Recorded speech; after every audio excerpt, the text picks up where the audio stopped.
The Lord be with you. And with your spirit. Proclamation from the Holy Gospel according to Matthew. Glory to you, O Lord. At that time Jesus withdrew to the region of Tyre and Sidon, and behold, a Canaanite woman of that district came and called out, "Have pity on me, Lord, Son of David. My daughter is tormented by a demon." Jesus did not say a word in answer to her. Jesus' disciples came and asked her, "Send her away, for she keeps calling out after us." He replied, "I was sent only to the lost sheep of the house of Israel." But the woman came and did Jesus homage, saying, "Lord, help me." Jesus said in reply, "It is not right to take the food of the children and throw it to the dogs." She said, "Please, Lord, even the dogs eat the scraps that fall from the table of their masters." Then Jesus said to her in reply, "O woman, great is your faith. Let it be done to you as you wish." And the woman's daughter was healed at that very hour. My dear friends, my dear brothers and sisters, the good news of our salvation. Praise to you, Lord Jesus Christ.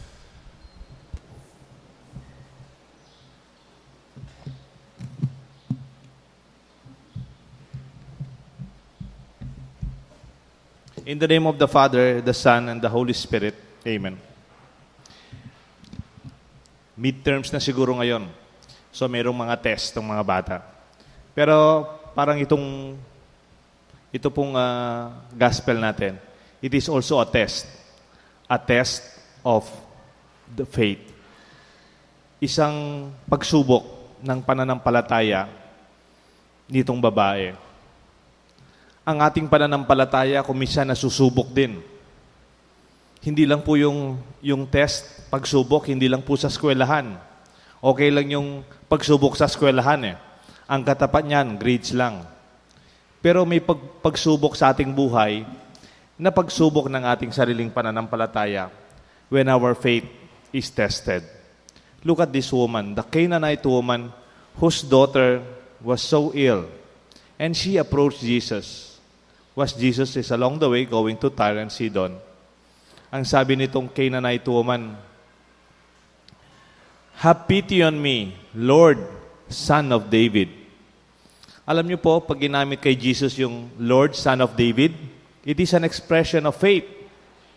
Si Jesus kasi, you can call him Jesus, di ba? Jesus Christ, Jesus of Galilee, Jesus of Nazareth. Pero this Canaanite woman, who is not Jew, who is not Hebrew, who is not from Israel, a foreigner, called Jesus the Son of David. Alam niyo po, noong unang panahon, pag tinawag mong Son of David ang isang tao, it is an expression of faith. Bakit? Di ba si David ang tagapagligtas ng Israel during his time? At inihintay nila ang pagbabalik ng anak ni David na magliligtas muli sa kanila. Kaya nung itong Canaanite woman, who is not an Israelite, called Jesus Son of David, he was expressing her faith. Malaking issue to nung panahon ni na Matthew. Kasi sina Matthew, they wanted to contain the faith of Christianity within the Israelite community. Pero dito pinapakita, kahit itong babaeng itong hindi Israelita, she had faith in Jesus. And this faith was even tested. Paano po nasusubok ang ating pananampalataya? Una, when we are confronted by silence, Jesus did not answer her. Parang nakikiusap tapos walang sagot. Parang may request ka sa boss mo tapos hindi siya sumasagot. Parang may tanong ka tapos walang sagot. Silence as a response is more difficult. Mabuti pa sinabing hindi, alam mo yung gagawin mo. Pero pag nagtanong ka tapos walang sagot, mas mahirap pong pagsubok yun. Jesus did not said any word in answer to the pleading and the request of the woman. Parang Sa ordinary language yan, parang deadma. Parang na-deadma ka. Yung parang patay mali siya lang. Yung wala. Parang walang narinig si Jesus. Masakit po yan.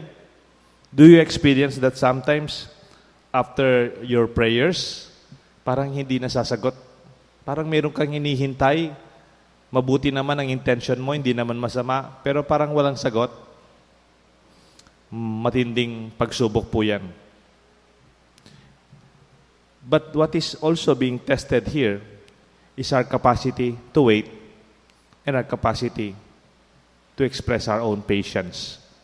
Yung mga dalagita dito, meron bang may crush sa inyo? Yung hinihintay nilang sagot ninyo? Pabayaan nyo muna. Give them time. Give them time. Do not answer yes. Do not answer no.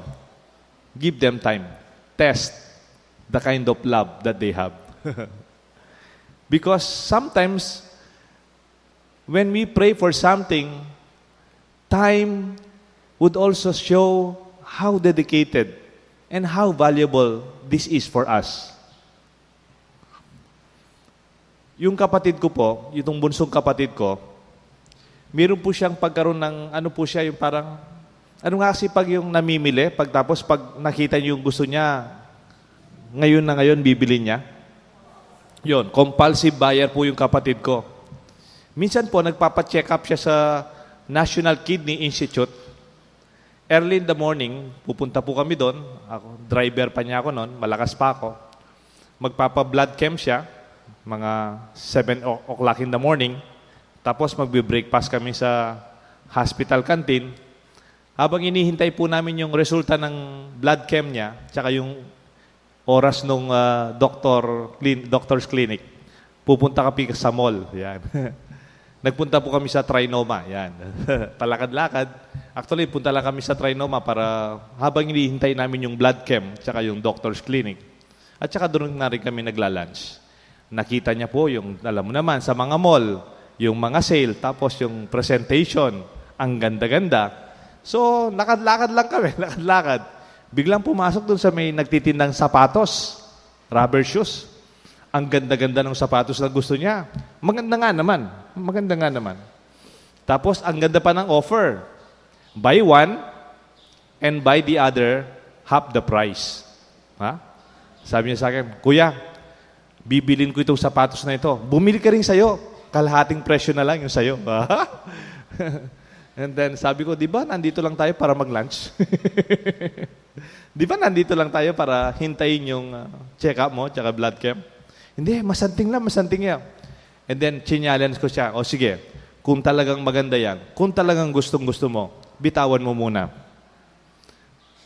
Pa-check up ka muna. Tignan mo muna yung blood chem mo. Tapos, uwi muna tayo. Matulog ka muna. Pagbukas, naalala mo pa rin ang gustong-gusto mo, i-text mo ko. Ako mismo, babalikan ko yung sapatos na yan. O sige, sabi, he took the challenge. The next day, hindi naman siya nag-text. Nakakalimutan na niya. Sometimes, we can be so compulsive about something that we really like, but when you give yourself time, don't answer yourself. Sometimes, wisdom happens. When we are tested, we are something that we really want, and yet we do not get it immediately. There is that time of purification. Give time, enough time. And the second, napansin ko, another test to the great faith of the woman is this, the experience of isolation. When she was isolated, paano po siyang na-isolate? Kasi sabi niya, Lord, can you heal my daughter? Ang sagot ni Jesus, I was sent only to take care of the lost sheep of the house of Israel. You are not even from Israel. You are not a lost sheep either. Hindi na kita trabaho. You're not part of my mission. Parang it is an experience of being isolated and even that experience of exclusion. You are not part of the inner circle. This is a test of deeper purification. When you are isolated, you begin to see where you stand. When you are isolated, you begin to see yourself more than what you want, more than what you demand. Parang when you are isolated, in contrast to the inner circle and to those who are different from you, you begin to see yourself, hopefully to appreciate yourself, standing on your own, to stand your ground. Maganda rin kung minsan, yung mga anak ninyo, you let them to be on their own. Minsan, maganda yung sama-sama tayong madalas, but to give them the time to be on their own, not isolation in a self, but in a sense that even time for them to be on their own, studies, or even to have time and space, it is also deepening our self-concept. Sa abroad, where especially yung mga countries with 4 seasons, yung summer, winter, fall, tapos ano pa yung spring, yung panahon ng winter, yung mga tao doon hindi sila nakakalabas. They have a lot of time to be with themselves. They have a lot of time to think. Others are depressed, but others, they are able to write. They are able to discover something and even to discover the uniqueness of their person. Tayong mga Pinoy, dalawa lang. Summer or dry or wet season. Dalawa lang. Pero anytime you can still go out pag basta meron kang umbrella. Kung mainit at may umbrella ka kung umuulan. You can always go outside and meet other people. Pero when you experience isolation, when you are not part of somebody's crowd, then it is a way also of proving yourself as you are. Not only in reference with others. Para bang talagang gusto mo ba yan? O gusto mo lang dahil gusto ng iba? Gusto mo bang bilhin ng sapatos na yan? Kasi sinusuot ng classmate mo? O talagang it's really your decision? Isolation sometimes is a way of appreciating your own choice, your own decision and volition. And the woman stood her ground. She kept and stood for her prayer, for her daughter to be healed. Lastly, ang mas mahirap na test, other than silence, other than isolation, is outright rejection. Masakit na masakit po ito. Parang hindi nga ako makapaniwalang galing kay Jesus ito eh. Parang wala sa mood siguro si Jesus dito. Ba't ganito siyang sumagot? It is not right for me to take the food from the children and throw it to the dogs. Meron din palang medyo pabalang sagot si Jesus, no? Medyo masakit ang sinabi niyang to. Kahit nung binabasa ko, nahihirapan po ako. But she was testing the woman. As the woman was tested, parang ito na ang pinakamahirap na test. Outright rejection. Pero may sagot yung woman. Please, Lord, even the dogs eat the scraps that fall from their master's table. Wow. Sabi nga ni Bishop Ambo, when we are reflecting on this, even Jesus was tested by the woman. parang si Jesus, tinetest niya yung woman.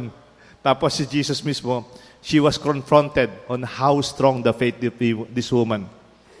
Kaya nga, ako naniniwala po ako, kumisan pag ininsulto na tayong ganito, kumisan dito na nag-aaway yung mga tao. Di ba? Pag ininsulto ka ng ganito, kumisan sasagot ka rin pabalang. Kumisan dito na nag-aabot ng kamay. Kumisan dito na umiinit yung ulo. But the woman was so calm and yet consistent and persistent with what we really is praying for. A great test for her great faith. Lord, even the dogs eat the scraps from their master's table. I believe humility is more powerful than pride. Can we repeat this together? Humility is more powerful than pride. Kahit saan naman pag pinauna mo yung pride, you will not really go a long way. Kunyari, sa opisina, pinagalitan ka ng boss mo, pag pride ang nanguna sa'yo, you will not learn. You will not improve. Sa eskwela, pag napahiya ka sa school, you were tested, and then maybe, baka hindi tama yung sagot mo, nagkamali ka, o masakit ang sinabi. Even your pride would not help you to succeed. I believe, as in the gospel showed us, the test of great faith is seen also in the power of humility. That humility is more powerful than pride. At ito po ang ating dasal sa mga anak natin. Help your children to be humble. Help them to be intelligent, to be successful, to be good leaders. But even in their own success, in their own intelligence, in their own strength, always keep that humility before anything that would challenge them.